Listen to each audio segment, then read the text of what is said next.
Hello friends, welcome back to my channel SRK drama explain. Friends, ये video मैं लोगों के एंटरटेनमेंट के लिए बनाती हूँ, so please watch full, share, subscribe and like this video.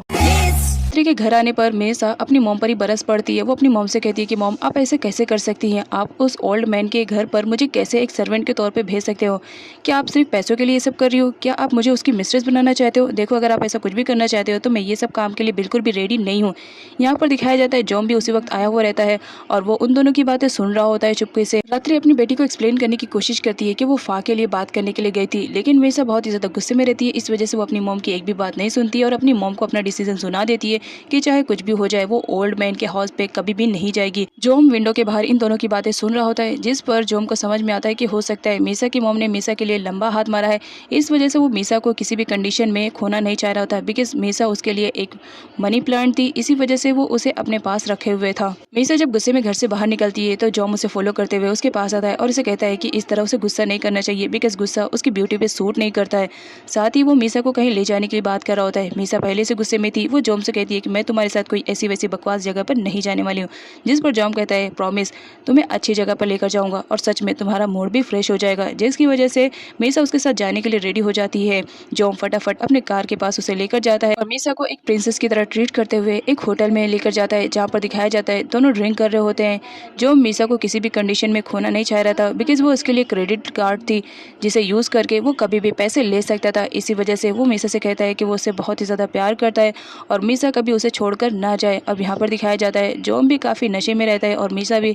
तो यहाँ पर दोनों एक दूसरे के साथ काफ़ी रोमांटिक मोमेंट्स को एंजॉय करते हैं और साथ ही एक दूसरे के साथ अल्टीमेट भी हो जाते हैं। उसके बाद सीन दिखाया जाता है मीसा को, वो अपना मेकअप टचअप कर रही होती है। तभी जॉम उठता है और उससे कहता है, तुम बगैर मेकअप के भी किसी से कम नहीं लगती हो, तुम मेकअप मत किया करो। जिस पर मीसा को गुस्सा आता है और वो जॉम से कहती है, तुम भी बगैर कपड़ों के बहुत ही अच्छे लगते हो, तो इसका मतलब क्या तुम कपड़े नहीं पहनोगे?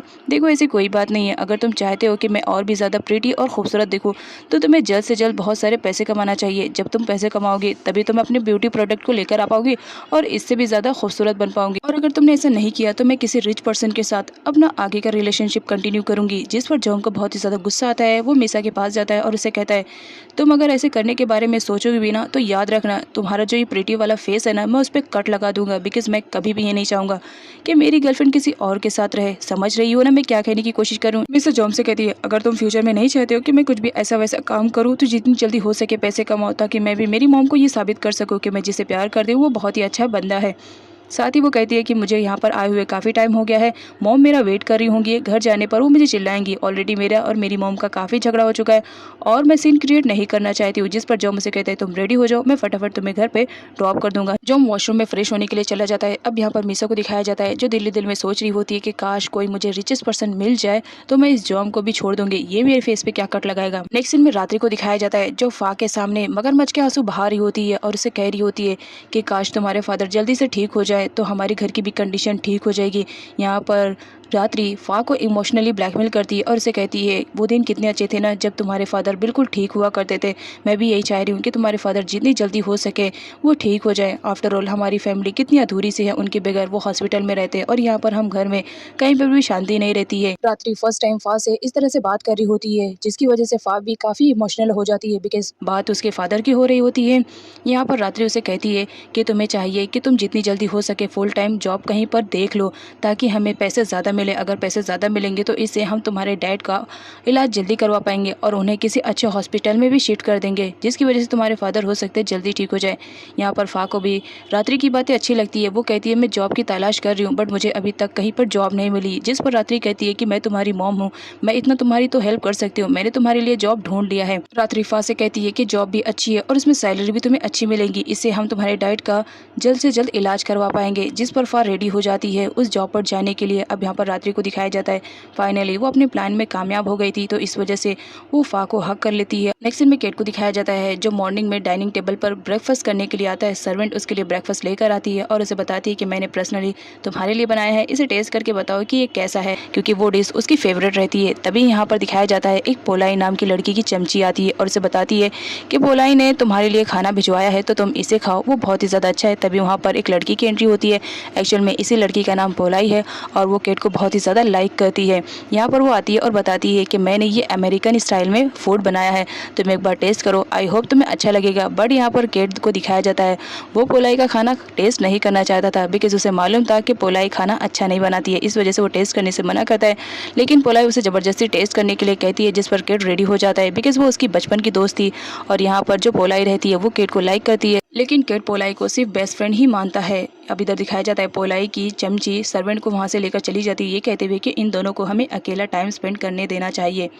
यहाँ पर सर्वेंट को दिखाया जाता है जो पोलाई की चमची पर चिल्ला रही होती है कि उसे इस तरह उसे नहीं लेकर आना चाहिए। पोलाई की चमची सर्वेंट से रीजन पूछती है कि वो ऐसा क्यों कह रही है, जिस पर सर्वेंट का कहना रहता है कि वो बहुत ही ज़्यादा प्रिटी और सेक्सी है, बहुत जल्द वो केट को अपना बना लेगी, बिकॉज वो केट को लाइक करती है, इसी वजह से तो वो उसके लिए नई नई डिश बनाती है। जिस पर पोलाई की चमची उसे कहती है कि ज़्यादा हवा में उड़ने की ज़रूरत नहीं है, तुम देख लो कि तुम हो कौन। जिस पर सर्वेंट उसे ओल्ड कहती है, इस बात पर उसे बहुत ही ज़्यादा बुरा लगता है। वो सर्वेंट को हिट करती है कि तुम कौन हो, मैं तो चाहती हूँ कि जितनी जल्दी हो सके पोलाई और केट एक दूसरे को लाइक करे और डेट करे। बेंच केट से मिलने के लिए उसके घर पर आता है, लेकिन जब बाहर से वो देखता है कि केट पोलाई के साथ ब्रेकफास्ट कर रहा है तो वो केट को डिस्टर्ब नहीं करता है, बिकॉज बेंच का भी मानना यही रहता है कि केट और पोलाई दोनों एक दूसरे के साथ बहुत अच्छे लगते हैं, वो दोनों एक दूसरे के पार्टनर बन जाए, यही उसका भी ड्रीम रहता है, इसी वजह से वो वहाँ से चला जाता है। अब यहाँ पर पोलाई को दिखाया जाता है जो केट से बातें कर रही होती है। केट उसे कहता है कि हमें अपनी कंपनी के लिए कहीं पर जाना है, तो मैं चाहूँगा कि तुम भी हमारे साथ चलो, थोड़ा विजिटिंग कर लेंगे। जिस पर पोलाई मना करते हुए केट को बताती है कि इस वक्त उसका शेड्यूल बहुत ही ज़्यादा बिजी है, वो अपने शेड्यूल को ड्रॉप नहीं कर सकती, इस वजह से वो केट के साथ नहीं जाएगी। बट नेक्स्ट टाइम अगर केट ने उसे इस तरह की अपॉर्चुनिटी दी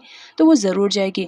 नेक्स्ट सीन में दिखाया जाता है केट बेंच से मिलने के लिए आता है। बेंच केट का अंकल रहता है, जहाँ पर वो उसे एडवाइस करता है कि तुम्हें जितनी जल्दी हो सके पोलाई को अपनी लाइफ में एंटर कर लेना चाहिए एज अ वाइफ के तौर पर। जिस पर केट मना करते हुए कहता है कि उसे अपनी फैक्ट्री के लिए अभी और काम करना है, इस वजह से वो इन सब कामों में अपना टाइम वेस्ट नहीं करेगा। जिस पर बेंच कहता है कि काम कभी भी फिनिश नहीं होंगे, हमें अपनी लाइफ में हर चीज़ को लेकर के चलना चाहिए। जिस पर केट मना करता है और कहता है कि जब तक डिन नहीं आएगा तब तक के वो इस बारे में बिल्कुल भी सोचेगा नहीं। तभी डिन का कॉल आता है, अंकल बेंच उसे बोलते हैं कि लो डिन का कॉल भी आ गया, अब जो बात करनी है उसे बात कर लो। अब यहाँ पर दिखाया जाता है कि डिन से बात करता है, जहाँ पर डिन उसे कहता है कि वो बहुत जल्द थाईलैंड वापस आने वाला है, वो अपने टिकट्स का रिजर्वेशन करवा रहा है। हर ड्रामे में दिखाया जाता है एक बंदा तो ऐसा रहता ही है जो हीरोइन के सपोर्ट में रहता है, तो यहाँ पर डिन की एंट्री होती है बिकॉज वो फा के सपोर्ट में रहने वाला है। नेक्स्ट सीन में पोलाई को दिखाया जाता है जो अपने डैड के पास आती है, उसके डैड उसे पूछते हैं कि वो कहाँ गई थी, जिस पर पोलाई बता देती है कि वो केट के लिए ब्रेकफास्ट लेकर गई थी। जिस पर उसके डैड बोलते हैं हाँ डैड यहाँ पर भूखे बैठे हैं कि बेटी आएगी तो साथ में खाएंगे, और तुम हो कि अपने बॉयफ्रेंड के लिए सबसे पहले ब्रेकफास्ट लेकर जाती हो, इवन तुम्हें इस बात का भी खबर नहीं रहता है कि तुम्हारे डैड तुम्हारी वजह से भूखे हैं। अब यहाँ पर पोलाई अपने डैड से रिक्वेस्ट करने लगती है कि आप जानते हो ना डैड कि मैं कितना ज़्यादा केट को लाइक करती हूँ, इसी वजह से मैं हर रोज़ उसके लिए ब्रेकफास्ट लेकर जाती हूँ, मैं उसके साथ ज़्यादा से ज़्यादा टाइम स्पेंड करना चाहती हूँ। उसने तो मुझे ऑफर किया था विजिटिंग के लिए, लेकिन मेरा शेड्यूल इतना ज़्यादा बिजी है कि मैं डैड छोड़कर नहीं जा सकती हूँ। जिस पर उसके डैड बोलते हैं कि देखो आजकल के लड़के बिल्कुल भी अच्छे नहीं रहते, वो एक प्ले बॉय टाइप के रहते हैं। जिस पर प्लोय कहती है कि बट केट ऐसा बिल्कुल भी नहीं है, वो मुझे एज अ वाइफ के तौर पर रखेगा।